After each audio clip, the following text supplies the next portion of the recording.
قومی ٹیم کے chief selector Wahab Riaz نے دورہ نیوزی لینڈ کے لیے ٹی20 اسکواڈ کا اعلان کر دیا۔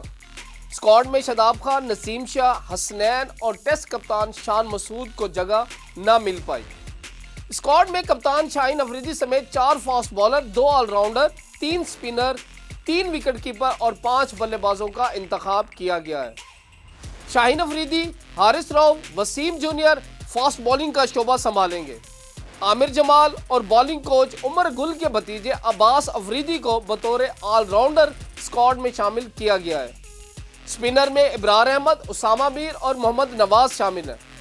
اسکواڈ میں اعظم خان، حسیب اللہ اور محمد رضوان 3 وکٹ کیپرز کو منتخب کیا گیا ہے، جبکہ بلے بازوں میں بابر اعظم، فخر زمان، افتخار احمد، صاحبزادہ فرحان اور سائم ایوب شامل ہیں۔ پی سی بی ہیڈ کوارٹر میں پریس کانفرنس کرتے ہوئے وہاب ریاض نے بتایا کہ شاداب ہمارے بہت اچھے کھلاڑی ہیں، لیکن بدقسمتی سے انجری کی وجہ سے وہ اسکواڈ میں شامل نہیں ہیں، جبکہ محمد حارث کو آرام دیا گیا ہے۔ تاہم شاداب 2 ہفتے بعد بالنگ کے لیے دستیاب ہوں گے۔